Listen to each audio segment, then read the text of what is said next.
সেই মাটিখিনি আছিল পিজিআৰ ভিজিআৰ মাটি।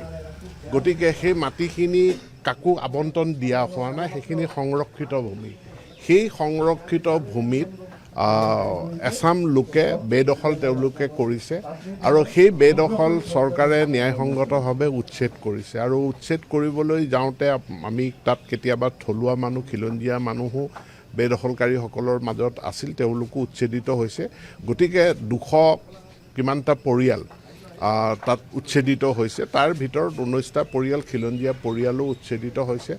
তাৰ অসম চৰকাৰৰ এটা ভূমি নীতি আছে, মিছন বসুন্ধৰা আছে, য'ত খিলঞ্জীয়া যিসকল ভূমিহীন লোক তেওঁলোকক ভূমি আবণ্টন দিয়াৰ নীতি আছে। তেওঁলোকে ভেটি মাটিৰ কাৰণে প্ৰায় 1 বিঘা, খেতি মাটিৰ কাৰণে 8 বিঘা। মই ভাবোঁ তেওঁলোকে মিছন বসুন্ধৰাত আবেদন কৰিলে চৰকাৰে তেওঁলোকক সেই ভূমি তেওঁলোকক কোনো স্থানত ভূমি আবণ্টন দিব।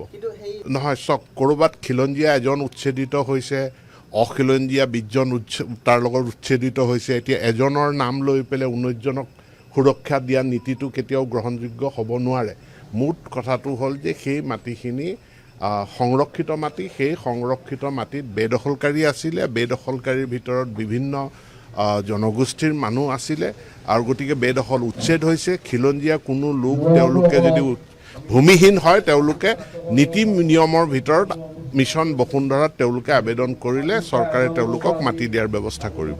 চাওক, সেই মাটিখিনি আছিল পিজিআৰ ভিজিআৰ মাটি। গতিকে সেই মাটিখিনি কাকো আবণ্টন দিয়া হোৱা নাই, সেইখিনি সংৰক্ষিত ভূমি।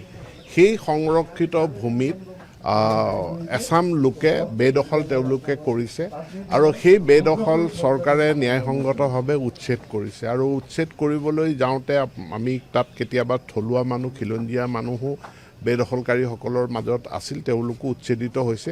গতিকে 200 কিমানটা পৰিয়াল তাত উচ্ছেদিত হৈছে। তাৰ ভিতৰত 19টা পৰিয়াল খিলঞ্জীয়া পৰিয়ালো উচ্ছেদিত হৈছে।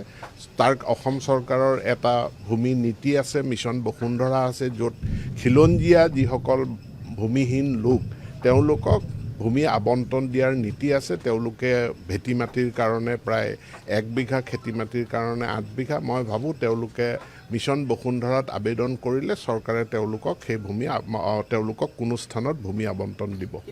নহয়, চাওক, ক'ৰবাত খিলঞ্জীয়া এজন উচ্ছেদিত হৈছে, অখিলঞ্জীয়া 20জন তাৰ লগত উচ্ছেদিত হৈছে। এতিয়া এজনৰ নাম লৈ পেলাই 19জনক সুৰক্ষা দিয়া নীতিটো কেতিয়াও গ্ৰহণযোগ্য হ'ব নোৱাৰে।